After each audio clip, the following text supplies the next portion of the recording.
velocidad.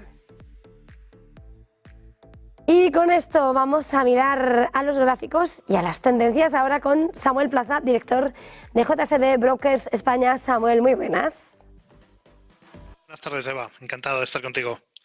A nosotros de tenerte aquí hoy que despedimos mes de noviembre, hoy Wall Street que se suma un ratito después de la fiesta de ayer y con un mercado europeo que sí, hoy termina de jugarse el cierre de mes. ¿Cómo estás viendo ahora mismo a los principales índices?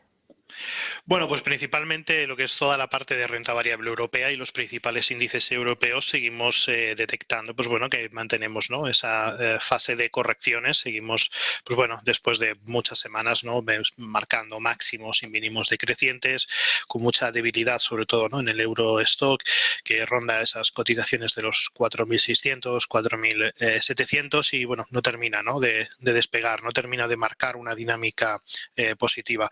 Y esto es lo mismo que estamos viendo en el resto de índices, ¿no? Vemos como Francia todavía sigue metida en ese proceso de correcciones también, cotizando alrededor de zonas de soportes importantes en los 7.000 puntos. Vemos también un IBEX 35 que tampoco consigue, pues bueno, terminar de despegar, ¿no? Parecía que a principios de esta semana la superación de los 11.660 puntos podría ser optimista para volver otra vez a niveles de los 12.000, pero de nuevo, pues a lo largo de esta semana ha vuelto a caer las cotizaciones por debajo de esos niveles, ¿no?, y cotizando en ese entorno de los 11.600. Y luego finalmente Alemania, que bueno, que parece ser el único índice que en principio, sobre todo jornada de hoy, nos empieza a mostrar quizás cierta fortaleza en el corto plazo, pero bueno, vamos a ver qué es lo que ocurre en esos niveles de resistencia que hay importantes en los 19.500 aproximadamente. Por tanto, bueno, yo creo que tiene ahí el DAX alemán una barrera muy importante y veremos a ver si a partir del mes que viene, a partir de la próxima semana, pues intenta testear esos niveles máximos. Pero como te digo, en líneas generales la renta variable europea la vemos con bastante debilidad y creo que un factor determinante pues han sido las elecciones de Estados Unidos, ¿no? Yo creo que hay bastante miedo a lo que pueda ocurrir a partir del año que viene y posiblemente pues esto esté marcando un poco la dinámica de las bolsas europeas. Luego, obviamente, como contraprestación o como totalmente en contra, ¿no?, tenemos unos mercados americanos muy fuertes que siguen marcando máximos y mínimos crecientes constantemente, con una tendencia alcista muy al alza, y tenemos a un S&P 500, por ejemplo, a punto de batir un nuevo máximo histórico, un Dow Jones que también sigue marcando esta semana máximos históricos y un Nasdaq 100 que también apunta, ¿no?, a marcar de nuevo unos máximos históricos después de las elecciones. Por tanto, vemos una diferencia muy grande entre lo que ocurre en la renta variable norteamericana, donde sigue manteniéndose el optimismo, frente a una renta variable europea, unos índices europeos, pues bueno, que nos están marcando de momento pues fases correctivas y parece que hay bastante miedo, ¿no?, a lo que pueda venir a partir del año que viene. Con permiso de los índices, hoy estamos viendo un claro protagonismo en el mercado de las materias primas. Tenemos unos metales preciosos que están subiendo con fuerza, pero la mirada la quería poner en el protagonismo del oro, hoy en los 2.685. ¿Cómo ves a ese activo refugio por excelencia? Como bien decías, ¿no?, hoy, sobre todo en sesión intradiaria, se están superando niveles de resistencia de corto plazo anteriores, sobre todo pues esa zona de los 2.655, y parece que mantiene esa dinámica de recuperación después de que la semana pasada, ¿no?, y durante principios de esta semana se fuera confirmando pues esas futuras políticas, ¿no?, de Donald Trump para Estados Unidos. Eso lo que provocó fue una fortaleza muy grande del dólar y obviamente esto perjudicó de forma importante a las cotizaciones del oro. Pero en líneas generales, a nivel, digamos, más de medio-largo plazo, seguimos observando cómo pues la fortaleza del oro se sigue manteniendo, las secuencias siguen siendo secuencias alcistas y vemos pues bueno, niveles de soporte muy importantes alrededor de los 2.530, los 2.550 dólares por onza, que digamos nos marcan de momento que la dinámica va a seguir siendo alcista, ¿no?, un poco apartándonos del ruido inmediato que hemos podido observar pues esta semana y la semana pasada, sobre todo cuando se conoció sobre todo ese nombramiento, ¿no?, o esa propuesta de nombramiento como secretario, para el nuevo secretario del Tesoro de los Estados Unidos. Por tanto, bueno, una vez salido de ese ruido, salido de la propia noticia en sí, volvemos a ver de nuevo cómo el oro vuelve a recuperar niveles, ¿no?, recuperando más del 50% de esa caída que marcó cuando conocimos la noticia, y cotizando de nuevo por encima de los 2.600 dólares. Así que bueno, en principio las expectativas para el oro serían volver de nuevo a niveles de los 2.700 en corto plazo e incluso, pues bueno, retestear, ¿por qué no?, la zona de los 2.760 dólares por onza. Así que bueno, en principio, a medio y largo plazo el oro sigue en una perfecta tendencia alcista y este ruido, pues bueno, yo creo que ha sido simplemente eso, ¿no? La noticia, el impacto inmediato, pero que rápidamente vemos cómo se sigue recuperando. Decía Samuel cómo de alguna manera la fortaleza del dólar ha perjudicado al oro pese a su propio comportamiento que estaba señalando de manera paralela. Y en ese contexto, claro, al hablar de la fortaleza del dólar, quería preguntarte ese mercado forex, esas divisas y el euro, ¿cómo lo ves?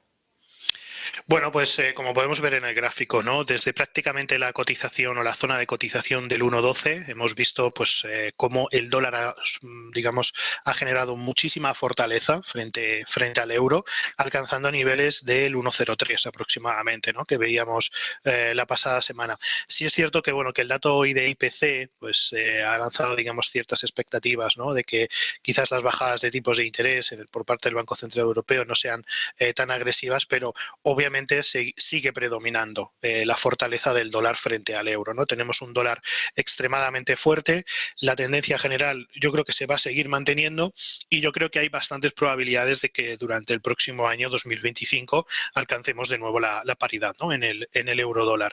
Ya sabemos que pues bueno, todas las medidas o toda la política que se va a implementar a partir del año que viene con Donald Trump pues va a favorecer eso, ¿no? Va a favorecer un dólar cada vez más fuerte y obviamente una importante debilidad del resto de la cesta, ¿no? de principales divisas, incluida el propio euro, ¿no? Y bueno, y aunque ahora, como dices, ¿no? Podemos ver ciertos repuntes porque posiblemente pueda haber alguna expectativa de que los tipos de interés pues no se bajen de una forma muy agresiva en Europa o que se mantengan en un nivel más estabilizado, eso puede favorecer inmediatamente al euro. Obviamente, en cuanto empezamos a tener mayores reportes sobre la economía norteamericana y cuando veamos también, por ejemplo, qué es lo que hará la Reserva Federal en la próxima reunión, esto puede significar un repunte importante de nuevo del dólar.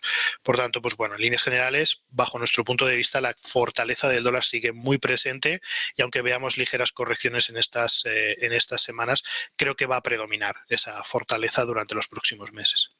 Hablando de la huella de Trump y la fortaleza del dólar, también en sus mensajes ha mirado y ha subrayado su apuesta por el petróleo, un petróleo que muy pendiente está de otras muchas razones geopolíticas, de consumo, de demanda, reunión de la OPEP Plus por delante.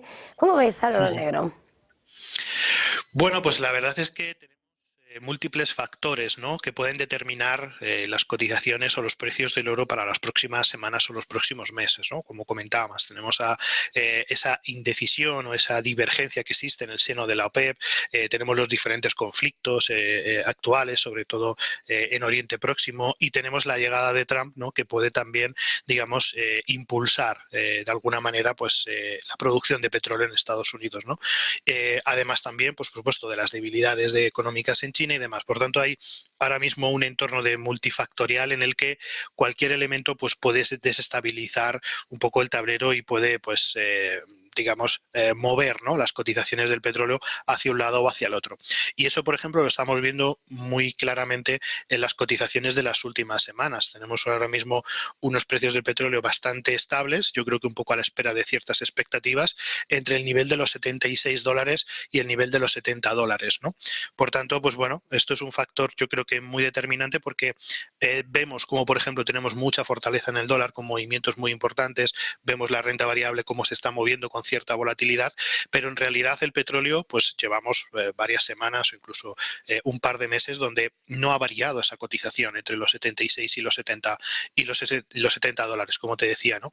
Esto puede significar que es bastante probable que hayamos encontrado un suelo para las cotizaciones en este caso del Brent o la referencia del petróleo en Europa y que a partir de aquí se pueda impulsar de nuevo los precios del petróleo, ¿no? Por tanto, habría una señal muy importante de que realmente pues, el petróleo va a volver con importantes subidas si se superan esa barrera de los 76, $77. Un signo de debilidad, al contrario, ¿no?, muy importante de que las cosas no van bien, sería la pérdida de esos niveles de soporte de los $70. Pues muchísimas gracias, Samuel Plaza, por este tiempo de análisis, este cierre de mes. Samuel Plaza, de JF de Brokers de España. Feliz jornada, feliz negocio. Igualmente, muchísimas gracias a vosotros. Hasta la próxima. Hasta la próxima.